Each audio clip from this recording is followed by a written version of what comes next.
کیا ٹینشن تمہارا ختم ہو گیا ہے؟ ان کا کہنا ہے جب تک گھومتا ہو موج مستی رہتی ہے، تناؤ تھوڑا کم رہتا ہے، مگر کام پہ واپس آنے کے بعد وہی کشیدگی رہتی ہے، وہی ٹینشن کا ماحول رہتا ہے۔ اب وہاں کے دانشور کہتے ہیں یہ میٹیریل ڈیولپمنٹ نے ہماری اسپرچویلٹی کو چھین لیا ہے، ہماری روحانیت کو چھین لیا ہے، آخر ان خودکشی کے رجحانات کو کیسے روکا جائے؟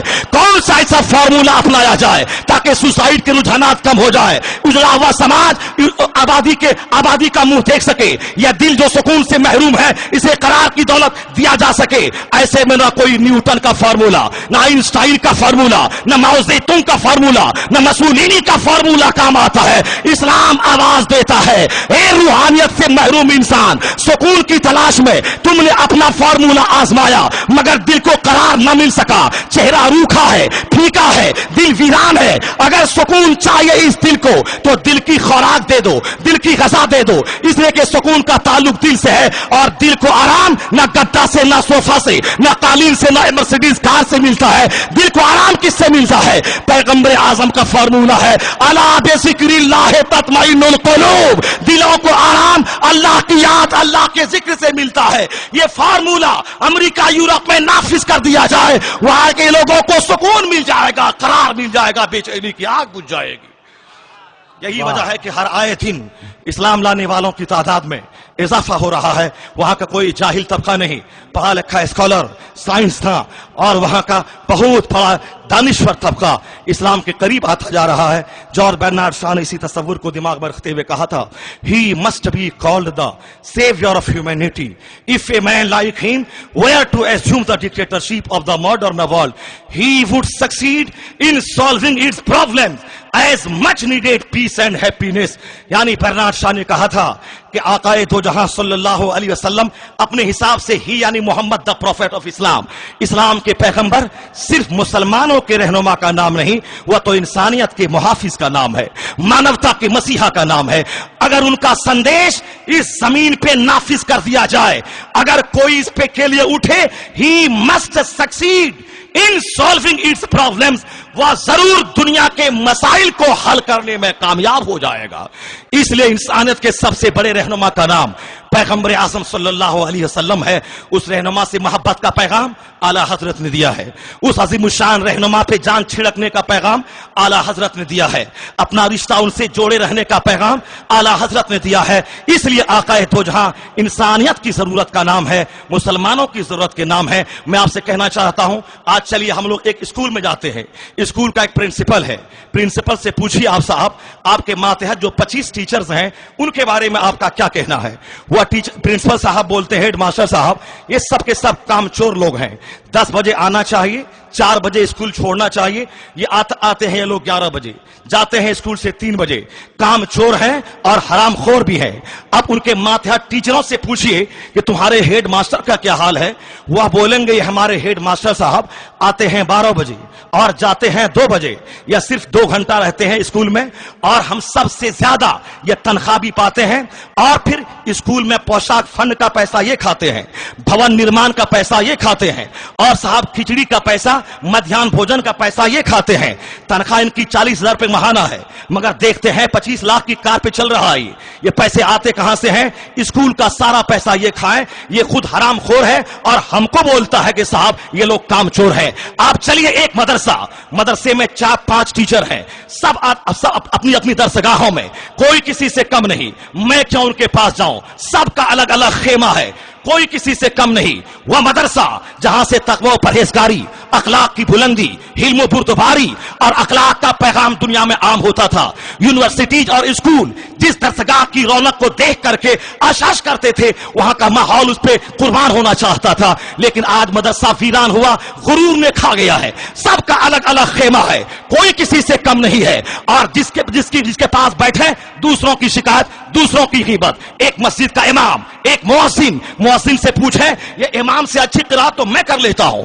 امام صاحب سے پوچھے مؤذن کیسا ہے, بولے گا بودو قسم کا آدمی ہے اور یہ متولی کی چاپلوسی کر کے یہاں رہ رہا ہے, ورنہ نہ آزان دینا آتا ہے نہ صاحب کے اور کوئی ڈھنگ اس کو ہے. ہر جگہوں پہ ایک بیوی سے پوچھے آپ کے شوہر کیسے ہے, بیوی بولتی ہے یہ ہماری مجبوری ہے کہ میں شوہر کے ساتھ رہ رہی ہوں, ورنہ اس ایسا ظالم شوہر میں نے کہیں نہیں دیکھا. شوہر سے پوچھے آپ کی بیوی کیسی ہے, شوہر بولتا ہے بچے پیدا ہو گئے ہیں, یہ ہماری مجبوری ہے ان کے ساتھ رہنا, لیکن ایسی ضدی اور چڑیل قسم کی عورت میں نے کہیں نہیں دیکھا. محبت اور خلوص کا فقدان ہے. ہر جگہوں پہ جب زبان کھلتی ہے غیبت اور شکایت. ایک سماج کا leader M L A M P بن کے گیا, ایک بار اتفاق سے ہار گیا, وہ ہم کو گالی دیتا ہے ہماری قوم نے مجھ کو دھوکہ دیا, یہ دھوکے باز قسم کے لوگ ہیں. وہ جانے کے بعد جائے چاہے وہ شراب پیے یا اپنے کوٹھے میں اپنے پارلیمنٹ میں سے جو اس کو ہاؤس ملا ہے اس میں عیاشی کریں, اس سے مطلب نہیں, وہ گالی ہم کو دیتے ہیں. وہ میں کہتا ہوں رعایا کے نزدیک رائی کی قدر نہیں, رائی کے نزدیک رعایا کی قدر نہیں. پوری دنیا میں انتشار کا ماحول برپا ہے, اس کا علاج ہے کس کے پاس؟ ہندوستان کا پردھان منتری راجیو گاندھی جی نے کہا تھا کہ ہم یہاں سے 100 روپے بھیجتے ہیں تو میرا آخری شہری کے پاس صرف 16 روپے پہنچتا ہے. یہ سارے روپے کہاں چلے جاتے ہیں؟ بھارت کا پردھان منتری, اور ان کو اس بات کی شکایت ہے کہ ہمارے جتنے عملے ہیں یہ سب کے سب رشوت خوری کرتے ہیں. پردھان منتری کے ہاتھ میں دم نہیں وہ اس سخت قانون نافذ کر کے اس کو روک سکے. میں کہنا چاہتا ہوں ہر جگہوں پہ انتشار کی آگ ہے, سب کے دماغ میں غصے کی آگ بھڑک رہی ہے اور سب کے دماغ میں غرور کی آگ لگی ہوئی ہے اور کوئی کسی سے کم نہیں رہنا چاہتا. ایسے ماحول اس میں اس انتشار کو دور کرنے کا فارمولا نہ کسی سی ایم کے پاس, نہ کسی ڈی ایم کے پاس, نہ کسی بڑے اسکالر کے پاس, نہ کسی سائنٹسٹ کے پاس, نہ کسی ویگیانک کے پاس ہے. اگر اس انتشار کو دور کرنا ہے ایک سادہ اور سمپل سا فارمولا ہے پیغمبر اعظم کا, کلکم رائن و کلکم مسئول, تم میں سے ہر کوئی ذمہ دار ہے. جو ان کے ماتحت وہ لوگ ہیں اس کے بارے میں سوال کیا جائے گا, ایک شوہر سے بیوی کے بارے میں, ایک والدین سے اولاد کے بارے میں, یعنی ہر کوئی اپنی ذمہ داری کو نبھائے. یہ انتشار کی آگ بجھ جائے گی, امن و شانتی کی بہار قائم ہو جائے گی.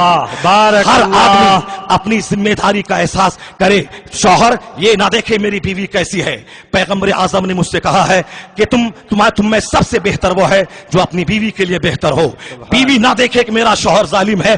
پیغمبر اعظم نے کہا ہے اگر اللہ کے علاوہ دوسروں کو سجدہ کرنا جائز ہوتا تو تمہیں حکم ہوتا تم اپنے شوہروں کو سجدہ کرو. یعنی سب کے لیے الگ الگ گائیڈنس پیغمبر اعظم نے الگ الگ نردیش اور ہدایات دیے ہیں. سب اپنے اپنے لیے اسی ہدایت کو متعین کر کے اور اس پر وہ عمل کرے. آپ یقین جانے مدرسہ, اسکول, خانقاہ اور پارلیمنٹ ہاؤس, اسمبلی اور سوشل ایڈمنسٹریشن یعنی ہر ڈپارٹمنٹ میں شانتی پورن واتاورن بنے گا. اس لیے اعلیٰ حضرت نے کہا ہے کسی دوسرے سے پیار نہ کیا جائے, کسی دوسرے کو دل نہ دیا جائے, بلکہ جانو دل ہوش و خرد سب تو مدینے پہنچے, تم نہیں چلتے رضا سارا تو سامار گیا. اعلیٰ حضرت نے پیغام دیا ہے انہیں جانا, انہیں مانا, نہ رکھا غیر سے کام, للہ الحمد میں دنیا سے مسلمان گیا.